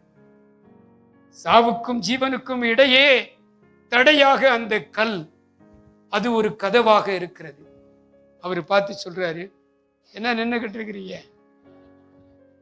உடனே ஒரு அம்மா, என்ன அவர் அப்ஸ்டேஸ்ல ஒண்ணுமே இல்லையா? 4 நாள் ஆயிற்று நாறுவே. ஆண்டவராகிய இயேசு அந்த முகத்தை பார்க்கிறாரு. நாருமேன்னு சொன்ன முகத்தை பார்க்கிறாரு. 4 நாள் ஆயிருச்சுன்னு சொல்றீங்க. 4 நாட்கள் என்ன, 4 வருடங்கள் என்ன, 40 வருடங்கள் என்ன, 4000 ஆண்டுகளாக இந்த பூமி பாவத்தில் நாறிக்கொண்டிருக்கிறதே. நாறிக்கொண்டிருக்கக்கூடிய இந்த மனுக்குலத்தை நான் தட்டி எழுப்புவதற்கு, புத்துணர்ச்சி கொடுப்பதற்கல்லவா நான் வந்தேன். ஏதேன் தோட்டத்திலே ஆதாமும் ஏவாளும் செய்த பாவத்தின் நிமித்தம் எத்தனை ஆண்டுகளாக இந்த பாவ உலகத்துல பாவிகள் மத்தியில நாறிக்கொண்டிருக்கிறோம் தெரியுமா? இயேசுவானவர் சொன்னாரு, நான் வானகத்தை விட்டு விட்டு புழுதி படிந்த கலிலேய வீதிகளிலே நடந்து தெரியும் போது, கரடு முரடான அந்த பேதுருவின் படகுக்குள்ளே கடந்து வந்த போது நாறிக்கொண்டிருந்தீர்களே, நாற்றத்தை பார்க்காதபடி நான் உள்ள வந்திருக்கிறேன். 4 நாள் ஆயிடுச்சு சொல்றீங்க. 4 நாள் என்ன, 4 வருடம் என்ன, 40 வருடம் என்ன, 400 வருஷம் என்ன, 4000 ஆண்டுகளாக நாரி கிடந்த இந்த பூமி அல்லவா அவர் மீட்டெடுக்க வந்தா, மனுக்குலத்தை அல்லவா மீட்டெடுக்க வந்தா. அவர் சொல்றாரு, என்ன கெட்ட பழக்க வழக்கம் இருக்குதோ, என்ன பாவ பழக்க வழக்கம் இருக்குதோ, ஐயோ நான் அடிக்டட் ஆயிட்டேன், என்னால தப்ப முடியாது, நான் ஊதிக்கிட்டு இருக்கேன், நான் குடிச்சுக்கிட்டு இருக்கிறேன், எனக்கு ஒரு கெட்ட பழக்க வழக்கம் இருக்குது. எத்தனை நாளா இருந்தாங்க? என் ஆண்டவர் உன்னுடைய வாழ்க்கையில வந்துட்டாரா? அவர் உன் பக்கத்துல நிக்கிறாரா? அவர் தடை கற்களை நீக்கி போடுகிறவர். என் ஆண்டவர் செய்கின்ற 2வது மகத்துவமான அற்புதம் என்ன தெரியுமா? அவர் கண்ணீர் விடுவது மாத்திரமல்ல, அந்த கண்ணீருக்கு காரணமாக இருக்கின்ற தடை கற்களை நீக்குகின்றவர். எத்தனை தடை கற்களாக இருக்கலாம். ஆவிக்குரிய ஜீவியத்திலே எழும்பி பிரகாசிக்க முடியாமல், எழுந்து நடக்க முடியாமல், நீ பதறிக்கொண்டு பதுங்கிக் கொண்டு இருட்டறைக்குள்ளே சிக்கிக் கொண்டு இருந்தால் அதற்கு காரணமாக இருக்கக்கூடிய எத்தனை தடை கற்களாக இருந்தாலும், கணவனா, மனைவியா, பிள்ளையா, சூழ்நிலையா, வேலை வாய்ப்புகளா, இல்ல சரீர வேதனைகளா, எத்தனை தடை கற்களாக இருந்தாலும், எத்தனை ஆண்டுகளாக இருந்தாலும், இயேசு உன் பக்கத்திலே வந்து விட்டார். அவர் வரக்கூடிய தெய்வம். தடை கற்களை நீக்கி, தடைக்கல் நீக்கிச்சுன்னா 3வது உள்ளுக்கு என்ன இருக்கு? சடலம். வெளியே என்ன இருக்குது? ஜீவாதிபதிக்கு முன்னால அந்த சடலம் இயங்க முடியுமா? பிணம் இருக்க முடியுமா? வெளிச்சத்திற்கு முன்பாக இருள் இயங்க முடியுமா? முடியாது. ஐயா சொல்றது புரியுது? இருளுக்கு முன்னால வெளிச்சம் நிற்க முடியும்? வெளிச்சமாகிய இயேசு, தடைக்கற்கள் நீக்கப்பட்டது, இந்த வெளிச்சம் அங்கே பிரகாசிக்கின்றது. அவர் சொல்லுகிறார், லாசருவே எழும்பி வா. இப்ப நான் வந்துட்டேன்ப்பா, நான் வந்துட்டேன், நீ எந்திரிச்சு. எத்தனை வருஷமா செத்திருந்தான் ஆவிக்குரிய ஜீவியத்துல, எத்தனை வருஷமா மண்ணோடு ஒட்டி மங்கி ஒண்ணுமில்லாம போனார்ல. இந்த ஆண்டவர் வந்து அவர் தொட்டு நீ எழுப்பி எழுப்பி வான்னு சொன்னார்னா அந்த வார்த்தையில் உயிர் இருக்குது. உலகத்துல மருந்து கொடுத்து ஒருத்தனை சுகப்படுத்திடலாம், வார்த்தையில சொல்லி திடப்படுத்தி சுகப்படுத்திடலாம். செத்தவனுக்கு வார்த்தையினால சுகப்படுத்துறது ஒருவரால் தான் முடியும். அவர்தான் பரம வைத்தியர். என் ஆவிக்குரிய ஜீவியத்துல நான் செத்து போயிருந்தா என்ன அவர் பார்த்து நீ எழும்பி வா என்று அவர் வார்த்தை அவனை உயிர்ப்பிக்கும்.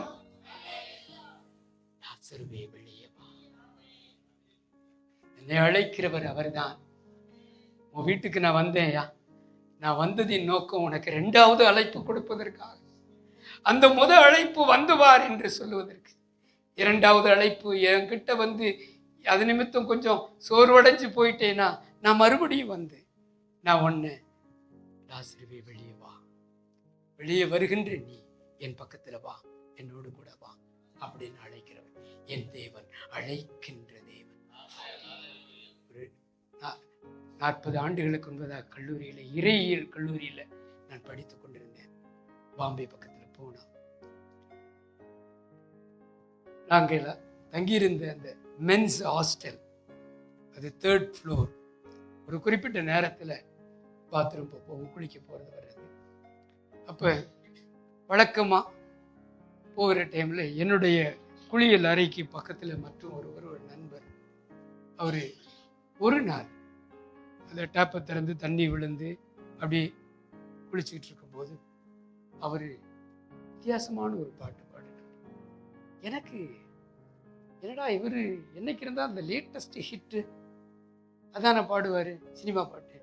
இன்னைக்கு கொஞ்சம் வேற பாட்டு பாடுறாரு அப்படின்னு யோசிச்சுட்டு நான் குளிச்சு கிழிச்சு முடிஞ்சு வீட்டுக்கு ரூமுக்கு வந்த உடனே அவர்கிட்ட கேட்டேன், என்ன பிரதர் பென்னட், நீங்கள் இன்னைக்கு ரொம்ப வித்தியாசமான ஒரு பாட்டு பாடினீங்களே, நான் ஒரு ராசி இல்ல ராஜா. அந்த காலத்தில் உள்ள ஒரு பாட்டு, சோக பாட்டு. அந்த பாட்டை பாடினார். ஏன் இந்த பாட்டு? அப்போ அவர் சொன்னார், பால்ராஜ், நானும் அந்த பிள்ளைய பார்த்தேன், அந்த பிள்ளை என்ன பார்த்துச்சு, தினமும் பார்த்தோம், கண்களும் சந்திச்சு, காதல் உருவாகுச்சு, நல்லா தான் போய்கிட்டு இருந்துச்சு, வண்டி ரொம்ப இன்பமா தான் இருந்துச்சு. ஆனா திடீர்னு எவனோ ஒருத்தன் மண்ணை போட்டுட்டான். இந்த உறவுல ஹார்ட் புரோக், எதையும் என்ன செஞ்சிருச்சு, நொறுங்கிருச்சு. நான் அவளை பார்க்கிறேன், அவ என்ன பார்க்க மாட்டேங்கிறான். நான் அவளுக்கு மெசேஜ் அனுப்புறேன், என்ன அவ பிளாக் பண்ணிட்டான். எப்ப அவ என்ன பார்ப்பான் யோசிக்கவே முடியல. அன்னைக்கு அவரு என்ன பாட்டு பாடினாரு தெரியுமா?